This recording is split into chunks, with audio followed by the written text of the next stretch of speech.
is CTV News. Good evening and thank you for joining us. A veteran Windsor police officer is off the job tonight facing a criminal breach of trust charge from the OPP. Constable Kenneth Campo, who's been with the service nearly 30 years, was arrested today by provincial police. The investigation stretches back more than 2 years to August 2023 when Windsor police called in the OPP after some sort of misconduct. Campo is now charged with breach of trust, but police are not releasing any specifics about what's alleged to have happened. He's been removed from duty, released from custody after his arrest, and is set to appear in court June 30th as the investigation continues. In a statement tonight, Windsor Police Chief Jason Crowley saying, quote, "I understand this incident will affect public trust, and I take that seriously. Trust is built through our actions every day, and we're committed to earning it by being open, being accountable, and taking the right actions. Our priority right now is to fully support the investigation and continue serving the community with professionalism and integrity." Also tonight, a local landmark loses a bit of its luster. The Ambassador Bridge seemingly no longer the border crossing of choice for commercial traffic. New numbers show carriers are looking elsewhere, moving away from a crossing long seen as a key trade route. Industry officials point to efficiency, with drivers trying to save time and avoid heavier city traffic on this side of the border. And with the Gordie Howe International Bridge still not open, that shift is already taking hold. So where are they going? According to the data, Sarnia's Blue Water Bridge. For a look at how that community is handling the traffic increase, here's CTV's Sean Irvin. The Blue Water Bridge border crossing at Point Edward is now the favored Canada-U.S. crossing for commercial truck traffic. Figures from the Bridge and Tunnel Association show more than 2.1 million trucks passed over the dual-span bridge in 2025. That compares with 1.8 million at the Ambassador Bridge. It appears the reason for the switch has little to do with changing patterns. It's about the money. Per axle fees set between 5 and 7 on the Blue Water Bridge are up to 4 times less than those charged in Windsor. Those cost savings were noted by hauling firms forced to travel the 402 during the 2022 blockades of the Ambassador Bridge. We've heard it from trucking companies that how much they were saving every week.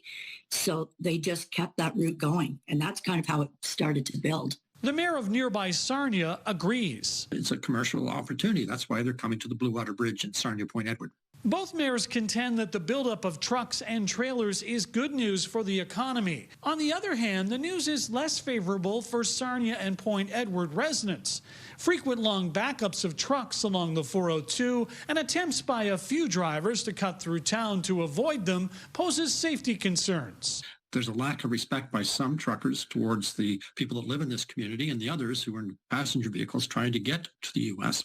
And that's been an ongoing issue. Bradley has long proposed that a staging area for trucks be created outside of Sarnia to ease congestion and improve safety.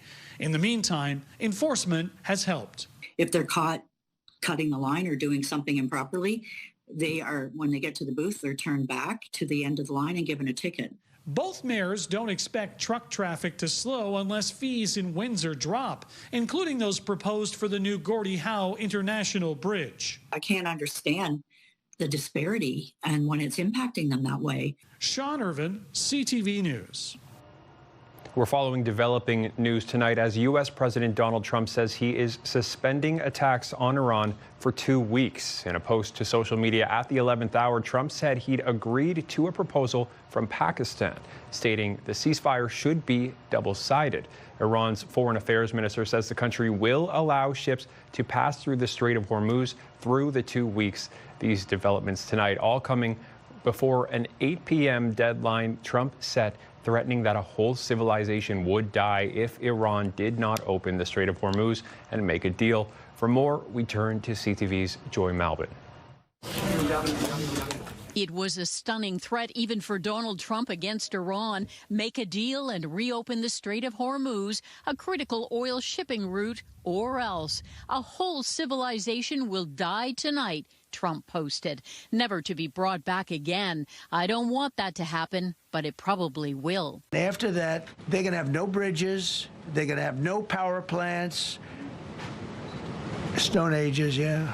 Striking civilian targets is considered a war crime under the Geneva Convention. The threat so dire, some thought it was a hint at using nuclear weapons.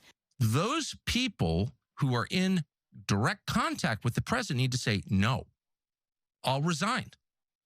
I'll do whatever I can do legally to stop this because this is insane. Marjorie Taylor Greene, once a Trump ally, said the president should be removed from office. 25th Amendment. Not a single bomb has dropped on America. We cannot kill an entire civilization. This is evil and madness. Iran, defiant, instructed its civilians to form human chains around power plants and bridges to deter Trump, slamming the president's threats as rude and delusional. And Qatar, caught in the middle of this conflict, warned the war could spiral out of control. There are no winners in the continuation of this war. There are only losers. Frantic diplomatic efforts with Pakistan acting as a mediator. The prime minister tweeted diplomatic efforts for peaceful settlement are progressing steadily, asking President Trump to stand down for a 2-week ceasefire and urging Iran to reopen the strait as a goodwill gesture, allowing oil, gas, and shipping to move freely. Iran agreed to stop the attacks, giving President Trump a 10-point plan, including lifting all sanctions, continuing Iran's control of the strait, and accepting Iran's nuclear enrichment program. What happens in the next 2 weeks will be critical. Joy Malbin, CTV News, Washington. At a high school in Huron County today, a student suffered life-threatening injuries after somehow catching fire. According to police, emergency responders were called to F.E. Medill Secondary School around 8:30 a.m. A student was on fire, found in a school hallway and airlifted to a trauma center. Police have not said what set the student on fire in the first place, but they say tonight they are in stable yet critical condition. The school will be closed for the rest of the weekend, possibly longer for repairs. Online learning starts tomorrow. Yeah, it was an individual. Unfortunately, they suffered life-threatening injuries. They are in stable condition, but still critical, and they were airlifted by Orange EMS to a trauma center. Meantime, the hospital in Leamington is projecting a nearly $2 million deficit. Like all hospitals in Ontario, there is some financial constraints definitely within the system. New interim CEO and President Caitlin Dryden says there's reason for optimism in the hospital's financial outlook. Erie Shores was initially forecasting a $5 million deficit. A smaller financial shortfall, Dryden says, comes on the back of growing efficiencies and added provincial funding. Moving forward, she says the focus is on reducing costs within the hospital system. So at this point, we are in a good spot. It's really continuing to work on building that momentum and seeing how can we continue to find any additional efficiencies without impacting care across the organization.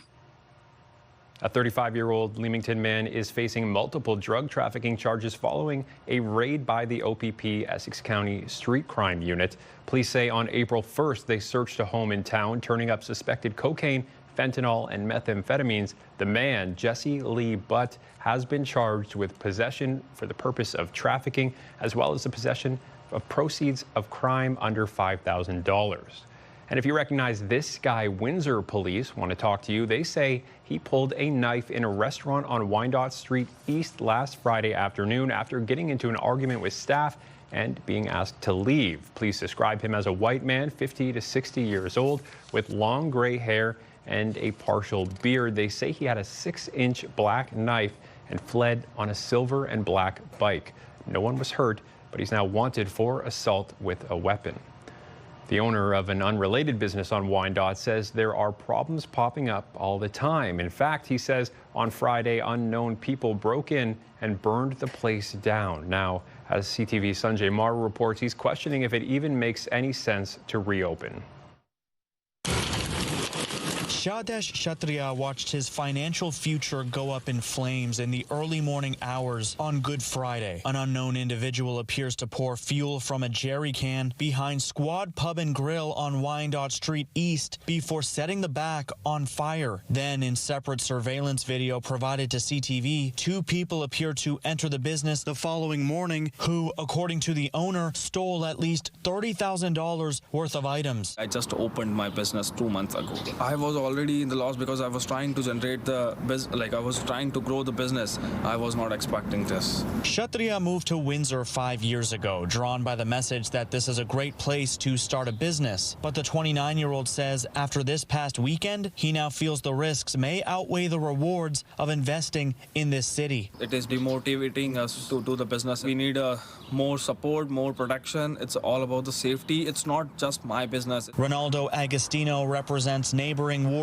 3, where business owners have expressed similar safety concerns. I'm a former business owner myself, and I've been through the broken windows. I've been through the fires, and you got to be resilient, and these are the risks of owning a business. Agostino says after an incident like this, the focus shifts to what went wrong and how to move forward. That includes connecting owners with their local BIA, working with insurance and security, and involving police to help prevent it from happening again. Lighting is a big deal. Alarms are a big deal. It's got to be part of your business plan. Kshatriya and his fiancée were resting at the top unit of the building when the fire broke out, and thanks to their surveillance system, were able to call 911 within seconds. Do you think your business can survive this? I don't know, exactly. I don't have my future now. Sanjay Maru, CTV News. This weekend, Windsor will make a splash on the world stage, hosting a global diving competition at the Aquatic Centre again. A lot of the countries like to come and attend because Canada's got a great reputation as a host, and we do our best to try and give a great local experience too. More than 90 divers from 14 countries are coming to town for Canada Cup of Diving. It goes this weekend at the Windsor Aquatic and Training Centre, featuring Olympic medalists and all kinds of talented athletes. Tickets are free for the Thursday and Friday practicing and qualifying rounds, but with how many people it's bringing to town, the mayor says it could bring $1.5 million to the local economy. Windsor makes sense because this is such a great hosting bubble for us. So we have a walkable set of hotels. We have service providers who we've built a rapport with over the years, where it's a couple quick phone calls. We tweak what we want to change. The staff at the pool is fantastic, and the local support between municipal, provincial, and federal programs is there. Canadian Jeremy Hansen and his Artemis 2 crewmates are heading home. Their Orion spacecraft exiting the lunar sphere of influence this afternoon, leaving the moon's gravitational pull behind.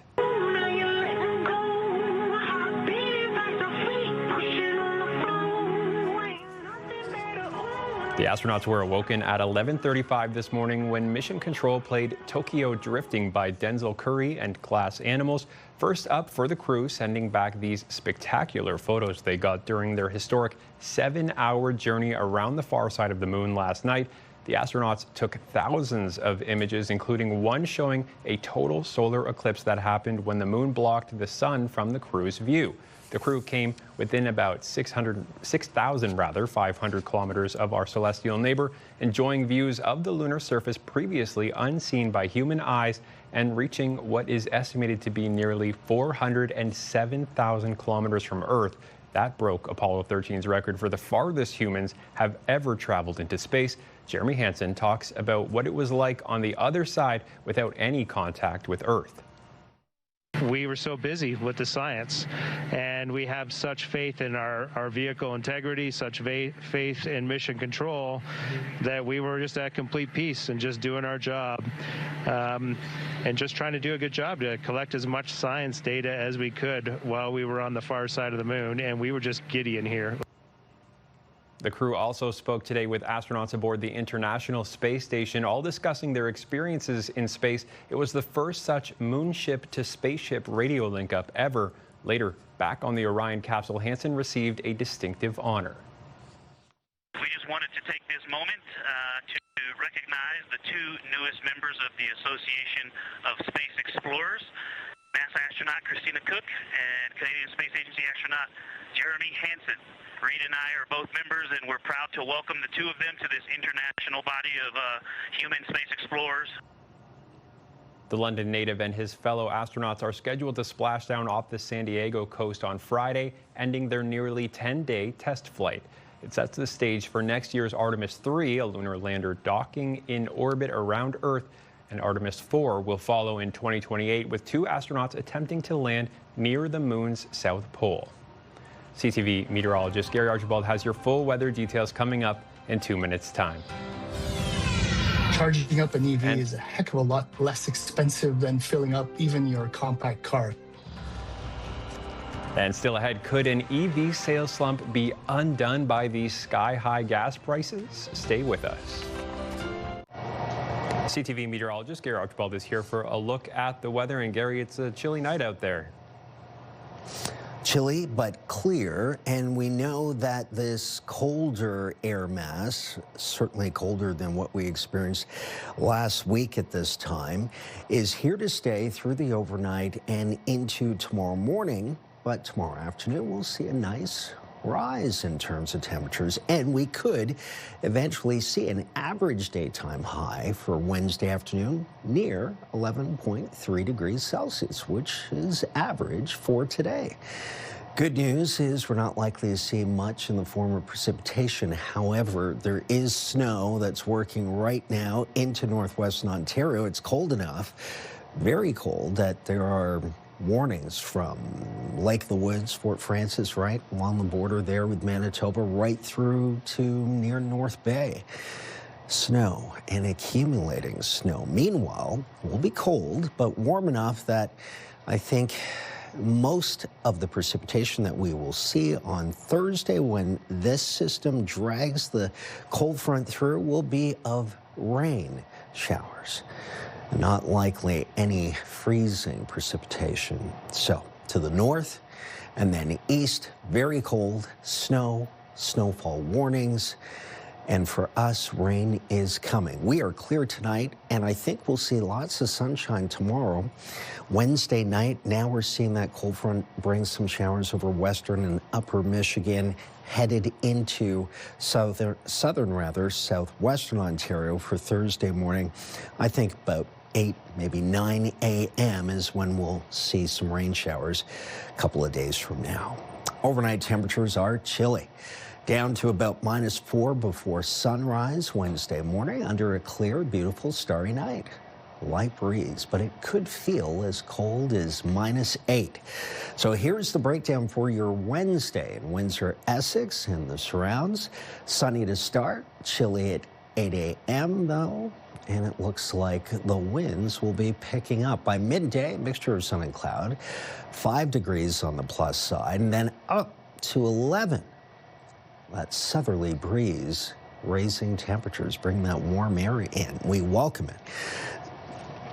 Sustained winds at 20 with gusts in the 40s. So the afternoon is warming up to seasonal average, what we would expect.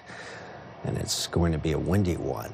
Then we look at 20 degrees. Look at this, up to 20. We'll be 8 degrees above seasonal Thursday, with showers possible and more likely on Friday as we cool down to 10. Then up to 12, seasonal, with showers in the morning, a sunny afternoon. Saturday doesn't look too bad. Sunday's warmer still and cloudy, up to 19. Then 19, then 15.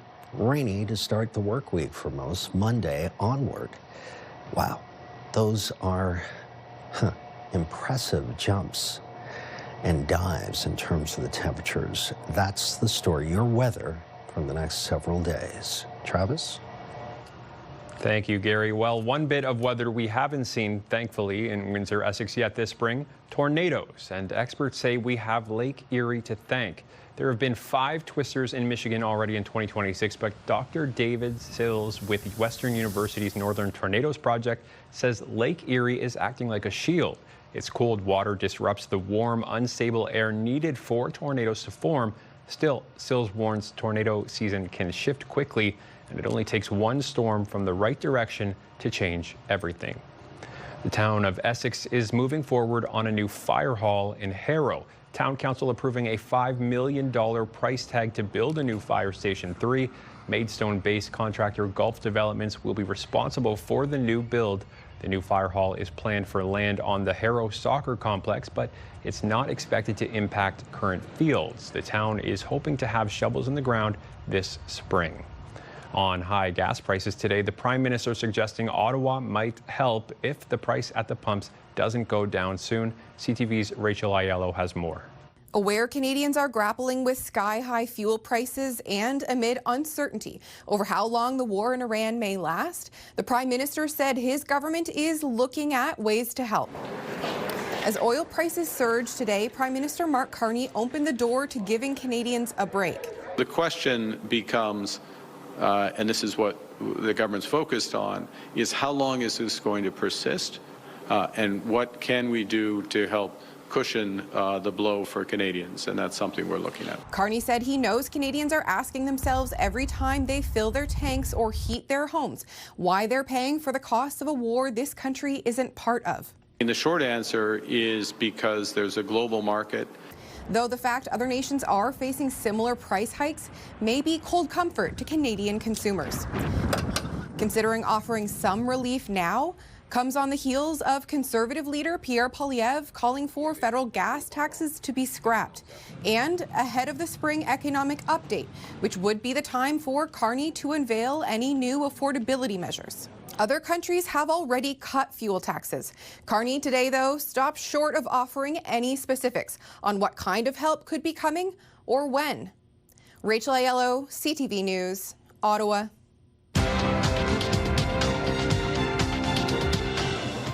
On the markets today, the TSX gained 56 points, the Dow lost 85, the Nasdaq added 22.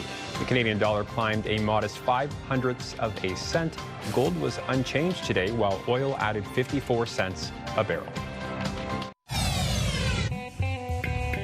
CTV News Windsor has launched a newsletter helping you start your day with the latest local news. By signing up, you'll get direct local content straight from CTV Windsor to your inbox, including top stories, the forecast, and videos. You can sign up at ctvnewswindsor.ca. The U.S. Trade Representative says issues with Mexico and Canada are unlikely to be resolved before the CUSMA deadline of July 1st. We want to resolve as much as we can. We've worked really closely with the Mexicans over the past year. They've resolved a lot of issues. The Canadians, we have some issues with them that haven't been resolved yet. Representative Jameson Greer was speaking at an event put on by a Washington think tank there. On July 1st, the three countries need to say whether they want to renew the agreement, withdraw from it, or continue negotiations. After much talk of an EV sales slump, it appears the rising cost of gas might turn things around to some degree. CTV's Angela McKenzie reports. The price at the pump remains high, and there are signs interest in electric vehicles is also going up, according to Electric Mobility Canada's president, Danielle Breton. I've spoken to some dealers, and some of them said, EV sales have gone up 30%, but for others, it's gone up 50 or 100%. So it really depends on the dealer and the brand. According to a report from rates.ca, the number of EV insurance quotes jumped 40% in March compared to a year earlier. EV sales in Canada had been in a slump. Breton says a combination of gas prices due to the conflict in the Middle East and the return of federal rebates are making people EV curious. Both of these elements make for a lot of interest. Automotive journalist Mathieu Saint-Pierre adds the low cost of electricity in Quebec is also a factor. Charging up an EV is a heck of a lot less expensive than filling up even your compact car. So EVs right now at this very moment makes sense. There are around 500,000 fully electric vehicles on Quebec roads. For many, the cost of EVs are simply out of reach. But with Chinese EVs set to hit the Canadian market later this year, things could change. There are some projections that some Chinese-made EVs that will be imported here could retail well below the $30,000 mark, even below $25,000. That remains to be seen. Breton believes EVs are here to stay. 95% of people who buy electric cars will never go back to a gas car. And while gas prices could be driving more people to consider buying an EV, question is, will it last? price at the pump goes back to $1.25 a liter, people are going to be like, you know what? I'm going to keep my Corolla or go buy a new Honda CR-V. Because more often than not, The almighty dollar will always have the final word. Angela McKenzie, CTV News. Discussion here at Windsor City Hall. Windsor's top stories. A major project is about to get underway. Breaking news alerts. Severe weather is a possibility. And watch live. Good evening, and thank you for joining us. Download the CTV News app.